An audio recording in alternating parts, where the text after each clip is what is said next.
오늘은 예수님의 부활을 기념하는 주일이죠. 단순히 기념한다는 것은 그냥 기억한다는 것이 아니라 예수님이 부활하신 현장 속으로 내가 간다는 얘기입니다.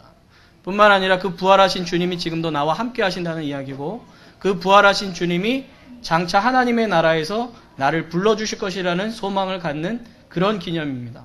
단순히 어떤 옛날에 내가 결혼했었지 하는 그런 결혼 기념일이 아니라, 내가 누군가와 결혼했으면 그 사람이 지금도 나와 함께 하고 있고 그 사람이 앞으로도 나와 함께 살아갈 거야 라는 의미에서 우리가 결혼기념일을 갖는 것처럼, 주님께서 우리에게 부활의 주일을 주신 이유는 단순히 옛날에 예수님이 사셨지 하는 것이 아니라, 그 예수님이 지금도 나와 함께 하셔서 나로 하여금 장차 살아나게 하실 것에 대한 믿음의 고백이 있는 날이 바로 오늘입니다.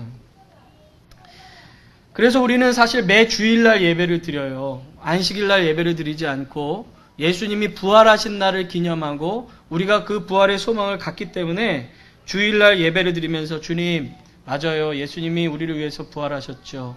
우리도 장차 부활할 걸 믿습니다. 그래서 주일은 어떻게 보면 축제의 날입니다. 예수님이 부활하신 것에 대해서 감사하고 기뻐하는 날이자 내가 부활할 것에 대한 소망을 갖는 그런 날이죠. 그래서 부활하신 주님 앞에 우리가 다 모여서 그 주님 앞에 예배를 드리고 기뻐하고 찬양하는 날이 바로 오늘인 것입니다. 단순히 1년에 한 번만이 부활주일이 아니에요. 우리의 매 주일이 부활주일이에요. 그래서 우리는 매 주일이 감사해야 하고 기뻐해야 하고 또 그 속에서 하나님이 주신 은혜를 누려야 하는 것이죠. 그래서 저는 오늘 이 말씀들을 통해서, 그렇다면 그 부활하신 주님께서 오늘 우리에게 무엇을 말씀하시는가를 듣기를 원합니다. 우리는 보통 예수님이 하신 말씀 이렇게 생각하면 예수님이 떠나가시기 전에 한 얘기, 그래서 대위임령이라고 하는 마태복음 28장 말씀들을 보통 기억합니다. 그러나 예수님께서 다시 사셔서 우리에게 처음으로 던져주신 말씀이 무엇인지는 잘 모르는 경향이 많습니다. 오늘은 바로 그 말씀을 가지고 우리가 좀 함께 은혜를 나눴으면 좋겠습니다. 우리가 잘 아는 것처럼 예수님께서는 십자가를 지시고 골고다에 오르셨습니다. 그리고 6시간이라고 해야 되나요? 그 시간에 걸쳐서 십자가에 달려서 죽으셨죠. 그 죽으신 예수님의 시신을 이 아리마대라는 그 요셉이라는 사람이 빌라도에게 찾아와서 이제 그 시신을 달라고 이야기합니다. 사실 시신을 달라는 이야기는 쉽지 않은 겁니다.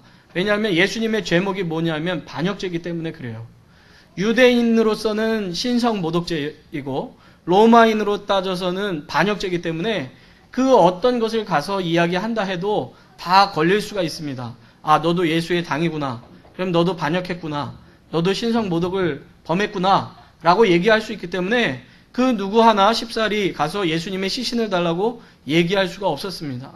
근데 이 아리마대 사람 요셉이라는 사람이 어떻게 보면 그 전까지는 숨어있는 그리스도인이었다면 이제는 예수님의 죽음을 통해서 담대하게 나와서 그 예수님의 시신을 달라고 얘기하는 겁니다.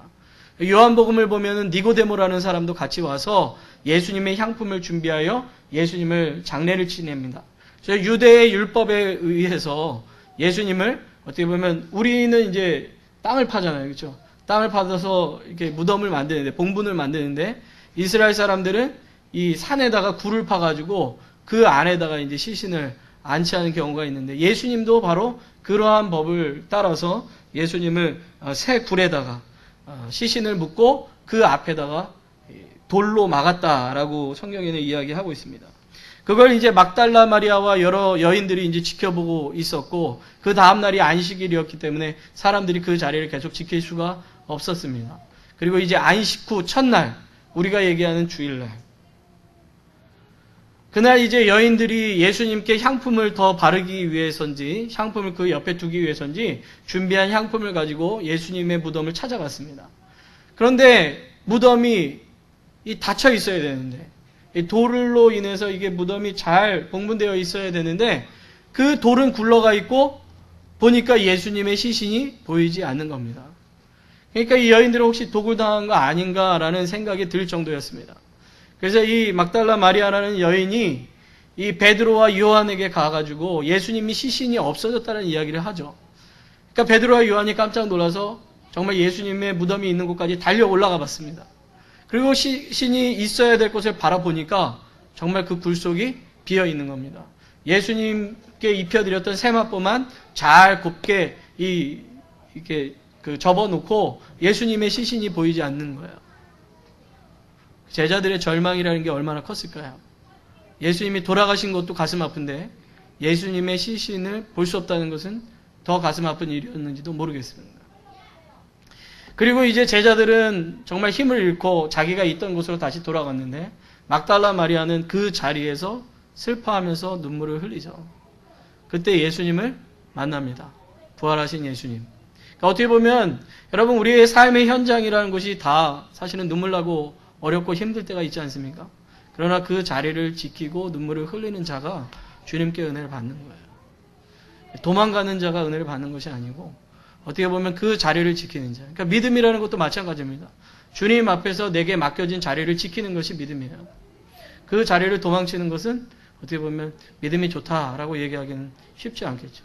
어쨌든 이 막달라 마리아는 그 자리를 지키면서 부활하신 예수님을 처음 만나는 영광스러운 시간을 맞이합니다. 그러나 제자들은 여전히 두렵고 떨리는 마음을 가질 수밖에 없습니다.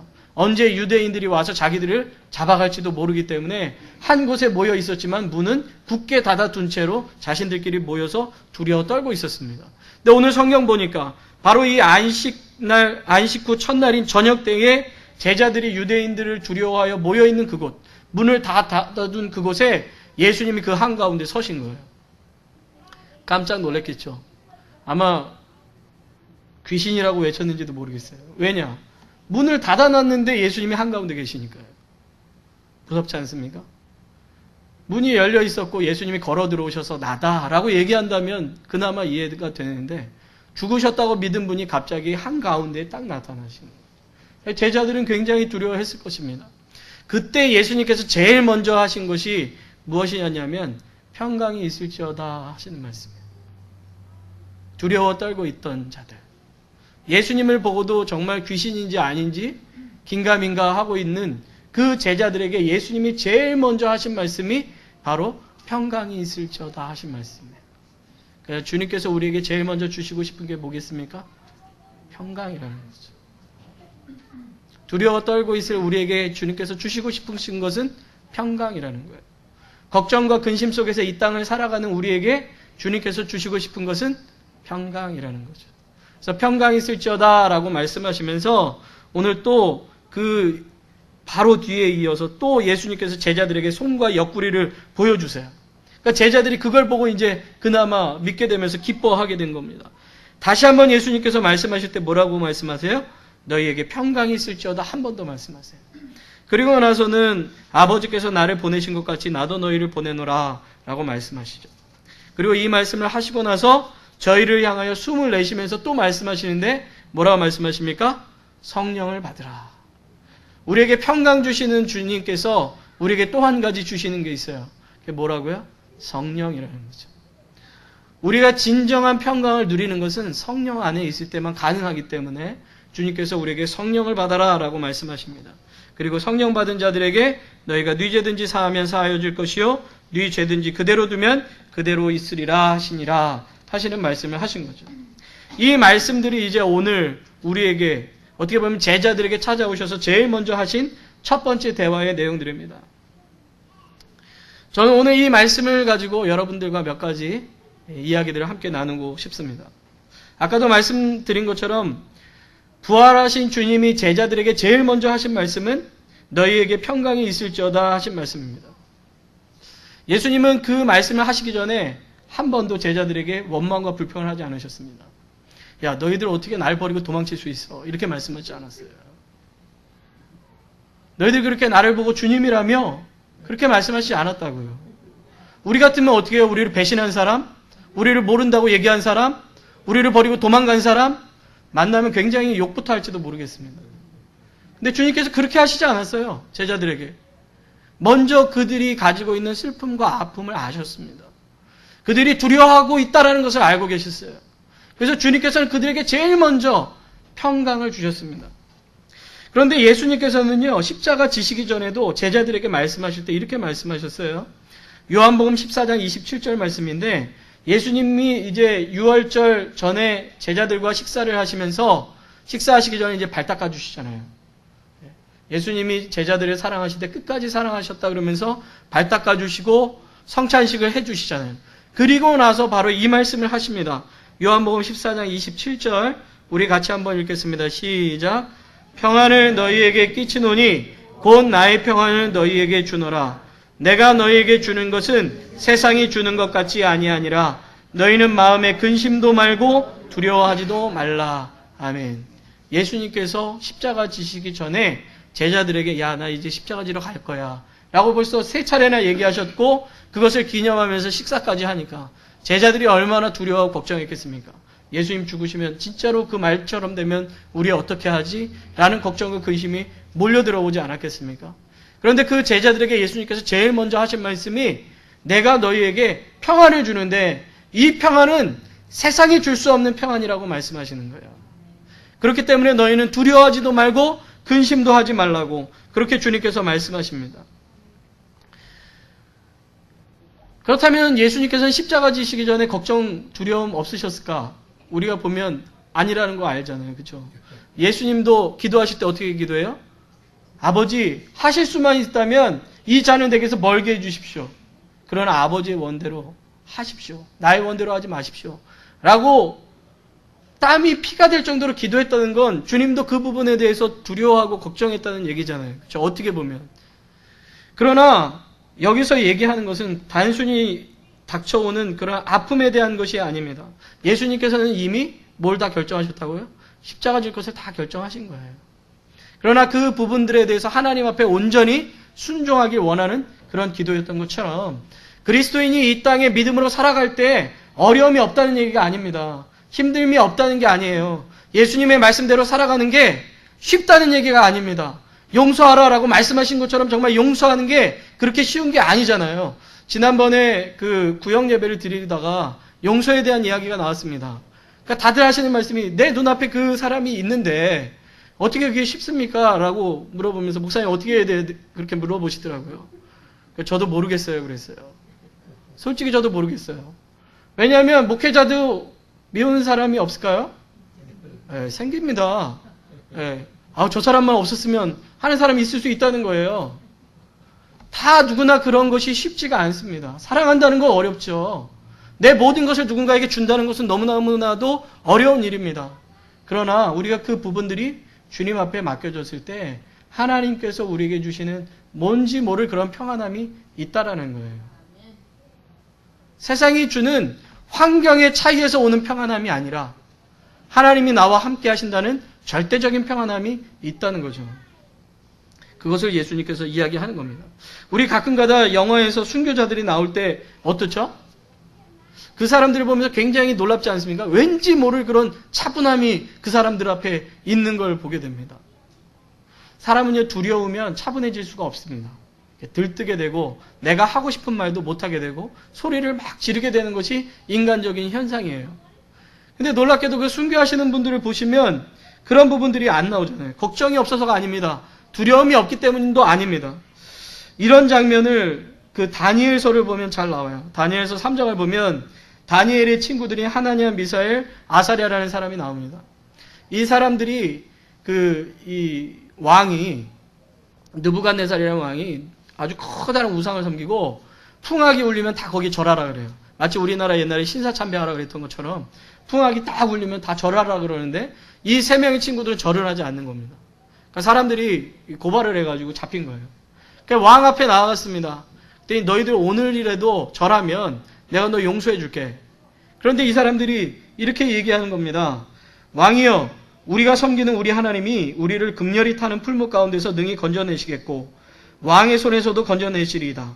그리 아니하실지라도 왕이여, 우리가 왕의 신들을 섬기지 아니하고 왕이 세우신 금신상에게 절하지도 아니할 줄을 아옵소서. 이 사람들은 어떤 믿음이 있었습니까? 첫째로는 구해주실 것이다. 근데 둘째로는 그러지 않을지라도 하나님은 나의 하나님이시다.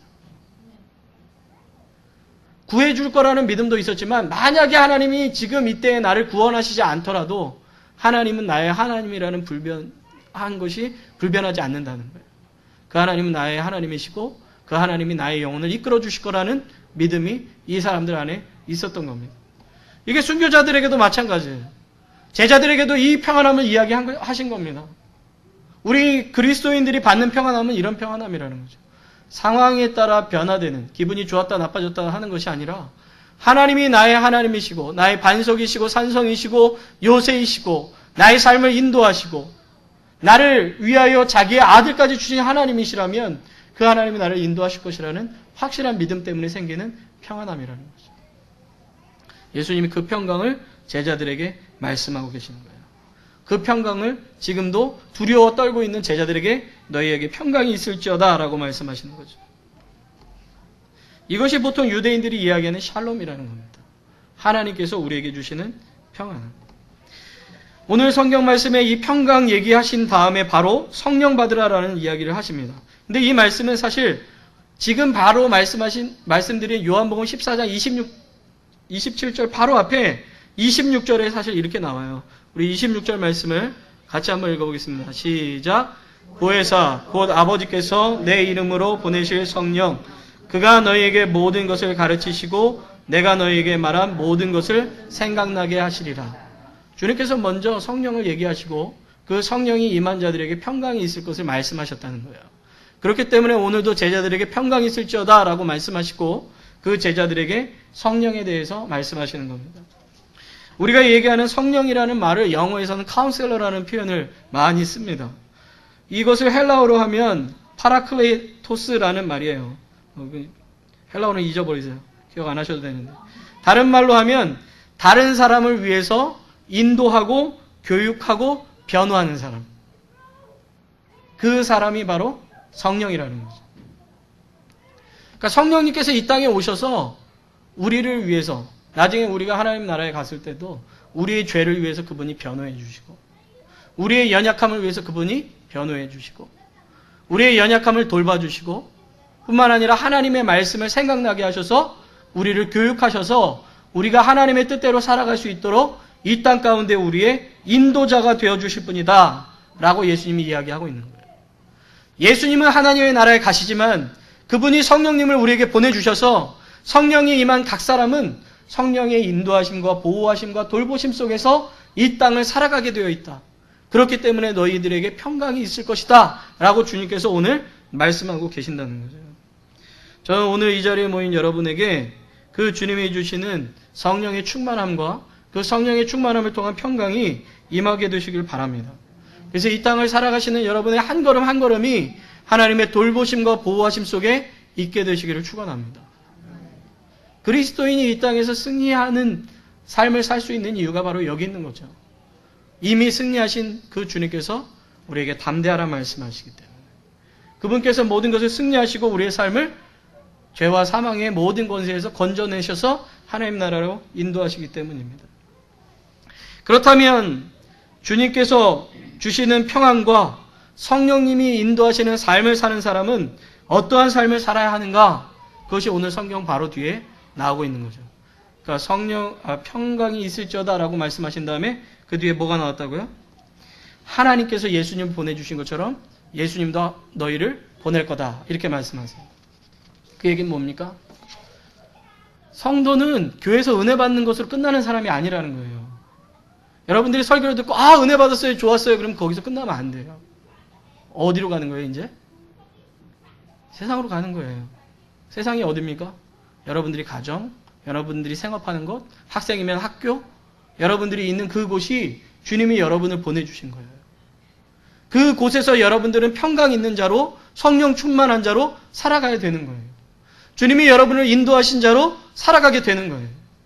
교회에서는 은혜 있는 척하면서 밖에 나가서는 전혀 다르다. 그러면 그건 아닌 거예요. 그리스도인은 이곳에서 은혜 받은 것이 세상에 나가서 발휘되는 것이 진짜입니다. 예수님의 모든 능력이 이 땅에 오셔서 연약한 자들, 가난한 자들, 불쌍한 자들, 주님을 모르는 자들, 죄인들에게 나아가 그 영향력이 뿌려졌던 것처럼 여러분들이 이곳에서 은혜를 받았다면 그 은혜가 여러분들의 삶의 현장에서 뿌려져야 되는 거예요.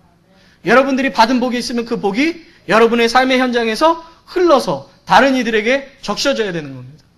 여러분들이 받은 은혜와 기쁨이 있으면 그 기쁨이 다른 사람들에게 나눠져야 되는 거예요. 나는 여기 있어 기쁨 없고 다른 데 가서 짜증내면 그거는 아무것도 아닌 거예요. 그래서 여러분들이 만약에 제 설교를 듣고 은혜 받았습니다 라고 말씀하셨다면 그 은혜 받았음은 여러분들의 가정 속에서, 여러분들의 직장 속에서, 여러분들이 있는 곳에서 발휘되어야 돼요. 진짜 은혜 받은 겁니다. 오늘 주님이 제자들이 그렇게 말씀하신 거예요. 평강을 주시고서 야, 내가 아버지께로 보냄받은 것처럼 나이도 너희를 보낸다. 이렇게 말씀하신 거죠. 그리고 나서 성령 받은 자에 대해서 뭐라고 이야기하십니까? 오늘 마지막 절 말씀을 보면 너희가 네 죄든지 사하면 사하여질 것이요 네 죄든지 그대로 두면 그대로 있으리라. 참 어려운 얘기를 하고 계시는 거예요, 지금. 그런데 뭐라고 얘기하냐면 예수 그리스도에게 은혜 받고 하나님의 자녀된 자들의 특권이 뭐냐? 남의 죄를 위해서 사함의 기도를 할 수 있다는 거죠. 근데 내가 용서한다는 얘기는 아닙니다. 그것을 통해서 하나님이 역사하신다는 거죠. 하나님이 일하신다는 거죠. 하나님이 불쌍히 여겨 주신다는 것을 이야기하고 있는 거죠. 마태복음 18장 15절 말씀을 보면 예수님께서 얼마나 용서에 대해서 강조하셨는지 알 수 있어요. 21절에 베드로가 이제 예수님을 찾아와서 이렇게 얘기해요. 주님, 제가 형제들을 용서하는데 언제까지, 얼마나 용서해야 돼요? 7번씩이라도 용서해야 됩니까? 7번이라는 건 대단한 겁니다, 여러분. 우리가 생각할 때, 7번, 뭐 그 정도는 나도, 말도 안 되는, 한 번 하기도 힘든 게 용서예요. 그러니까 베드로는 굉장히 지금, 크게 쓴 겁니다. 주님 앞에. 제가 7번이라도 용서할까요? 근데 예수님 뭐라 그래요? 70번씩 7번이라도 해라 라고 얘기하시면서 이런 얘기를 하십니다.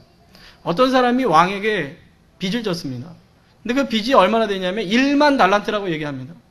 1만 달란트라는 말은 한마디로 말하면 우리가 평생 갚아도 갚을 수 없는 돈이라는 얘기예요. 뭐 우리가 요즘 얘기하면 뭐 몇 조 원 뭐 이런 거예요. 쉽게 말하면. 한 사람이 평생 벌어도 갚을 수 없는. 뭐 직장인이 집 한 채를 갖는 게 힘들다면서요. 직장인이 매달 받는 월급 열심히 모아도 평생 그 집 한 칸 얻기가 힘들대요. 한국에서. 그러니까 그것과 상상할 수 없는 돈을 빚을 진 거예요. 근데 이 왕이 어떻게 해요? 불쌍히 여겨서 다 탕감해줘요. 그 사람이 뭐 한 것도 아닙니다. 제가 생명 바칠게요. 뭐 이런 것도 아니에요. 그냥 불쌍하게 여겨서 그를 용서해 줍니다. 근데 이 사람은 어떻게 되냐? 쉽게 말해서 몇만 원 빌려준 사람이 있는데 그 사람을 붙잡아다가 감옥에 가둬버리고 때린 겁니다. 매질을 한 겁니다. 그 왕이 뭐라 그래요? 야, 나는 네가 갚을 수 없는 돈을 갚아줬는데 너는 네 동료에게 이것도 못 해주냐? 라는 얘기를 해주시는 거예요. 우리는 어떤 값을 받았죠? 예수 그리스도의 십자가의 값을 받았죠. 하나님이신 그분이 자기 목숨으로 값을 치러줬잖아요. 대신. 그게 예수 그리스도의 십자가의 은혜라고 얘기하는 그 은혜 아닙니까? 그 값으로 나를 갚아주셨는데 우리는 그것을 가지고 다른 이들의 잘못을 용서를 못 해준다는 거죠. 아까도 말씀드린 것처럼 이게 쉽다라는 얘기를 하는 게 아닙니다. 그러나 주님께서는 예수 그리스도의 십자가의 은혜를 받고 성령이 충만한 자, 하나님 앞에 평강을 받은 자는 그들을 위해서 기도할 수 있는 자가 되어야 된다는 거예요. 그들의 아픔을 모른 척하는 자가 돼서는 안 된다는 거예요. 제가 이번에 이제 페이스북을 보면서 굉장히 많이 이제 놀란 부분들이 있어요. 아까 뭐 장로님도 기도하셨지만 세월호라고 그 배가 침몰해가지고 많은 학생들 정말 한 학교에 2학년 한 학년이 다 없어질 상황 아니겠습니까? 솔직히 말하면. 저는 솔직히 안타깝다 그냥 그 정도로 그쳤습니다. 근데 어떤 전도사님이 페이스북에 글을 딱 남겼습니다. 그 사고 소식을 듣자마자 그 자리로 자기가 가지 않을 수가 없었다는 거예요. 그리고 그 자리에 가서 그 학부모님들을 위해서 자기가 뭐 그렇게 많은 일을 할 수 있는 건 아니지만 가서 물 따라 드리고 힘든 분들 좀 도와드리고 하는 일을 하고 있다라는 것을 페이스북에 올리면서 정말 부끄럽다라는 생각을 가졌어요. 저는 사실 기도조차 나오지 않았거든요. 처음엔. 나중에 가니까 이제 기도도 좀 하게 되고 그랬지만 처음에는 그냥 그래? 너무 저에게는 그냥 먼 얘기 같이 느껴지더라고요. 근데 그분의 이 글을 쓰신 것들을 이렇게 보고 사진들을 보면서 야, 정말 부끄럽구나. 그런 생각을 참 많이 했어요. 그리스도인이라면 남의 아픔을 아파할 수 있어야 됩니다. 남의 슬픔을 같이 슬퍼해 줄 수 있어야 돼요. 교회 교인들뿐만 아니라 내 주변에 있는 이웃, 형제, 자매들에 대한, 우리의 가족들에 대한 그런 마음을 가질 수 있을 때 그것이 참된 주님께로부터 평강을 얻은 자요, 성령이 충만한 자의 모습인 겁니다. 여러분, 우리는 오늘 부활절을 맞았습니다. 새 생명을 얻었습니다. 단순히 이것만으로 기뻐하는 것은 그리스도인의 모습이 아니라고 생각합니다. 기뻐함이 우리의 삶에서 흘러넘쳐서 이제는 다른 이들에게도 기쁨을 줄 수 있는, 여러분, 바울이 우리가 지금까지 사도행전을 계속 봤지만 그렇게 두드려 맞으면서 그렇게 고생하면서 전도하러 다닌 이유가 뭡니까? 그 부활의 기쁨을 나 혼자 간직하기가 너무 힘들기 때문에 그렇습니다. 이 사람도 그 생명을 얻어야 되는데, 저 사람도 그 부활의 기쁨을 누려야 되는데, 나같이 정말 죄인 중에 괴수도 용서함 받았다면 저 사람도 용서함 받아야 되는데 하는 마음으로 일생을 돌아다니면서 복음을 전도한 겁니다. 주님은 우리에게 그 역할을 주시지는 않았습니다. 그러나 우리의 삶의 현장에서 우리가 만나는 그 사람들에 대해서 한 번쯤은 기도할 수 있고, 한 번쯤은 손을 내밀어 줄 수 있고, 한 번쯤은 등을 토닥거려 줄 수 있는 그런 사람들이 될 때 우리는 진정 그리스도인의 모습, 부활하신 주님의 모습, 그 부활하신 주님이 주신 평강을 누리는 자의 모습이라고 할 수 있을 것입니다. 저는 우리 한마음장로교회 그런 교회 됐으면 좋겠습니다. 다른 교회들뿐만 아니라 이 지역에 있는 한인들, 또 우리 주변에 있는 이웃들을 위해서 기도해 줄 수 있는 교회, 그들의 아픔을 같이 아파할 수 있는 교회, 남의 상처를 쓰다듬어 줄 수 있는 교회, 소자에게 물 하나 갖다 줄 수 있는 그런 마음이 있는 교회, 주님께서 내게 주신 평강이 다른 사람에게도 임하기를 간절히 바라는 마음으로 기도할 수 있는 그런 교회, 그런 교회가 우리의 교회가 됐으면 좋겠고, 그 부활의 기쁨이 우리 교회 안에서 흘러넘쳐서 이 잭슨빌 지역에 넘칠 수 있게 되기를 주님의 이름으로 축원합니다. 기도하겠습니다.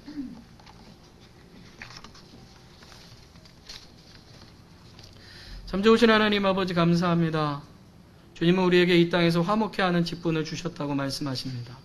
주님, 우리는 우리가 있는 삶의 자리에서 얼마나 화목해 하는 직분을 가지고 살아가고 있습니까? 우리가 주님께 참 평강을 누렸고 우리가 주님이 주시는 부활의 소망을 가졌다면 이제는 주님께서 우리를 보내신 그 보내심의 자리에서 다른 이를 용서할 수 있는 마음을 허락해 주시고 다른 이들과 화목해 하는 그 직분을 감당하는, 특별히 예수 그리스도의 그 살아있는 생명의 말씀을 전파할 수 있는 우리 교회가, 또 성도들이 될 수 있도록 주여 인도하여 주시옵소서.